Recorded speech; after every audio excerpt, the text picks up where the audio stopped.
അങ്ങനെ ഒരാഴ്ചത്തെ ഇടവേള കഴിഞ്ഞ് നല്ലൊരു കാലാവസ്ഥ വന്നിരിക്കുകയാണ്. പോകാം ആവളപ്പാണ്ടിയിലേക്ക്, വയലോരങ്ങളുടെ ഒരു കാഴ്ച കാണാം.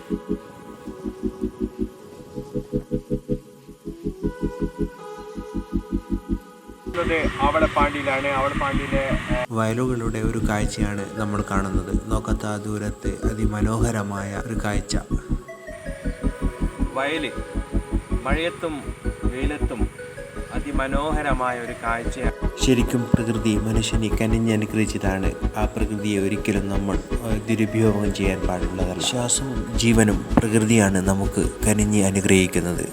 അത് നമ്മൾ മനസ്സിലാക്കിക്കൊണ്ട് മാത്രം ജീവിക്കുക.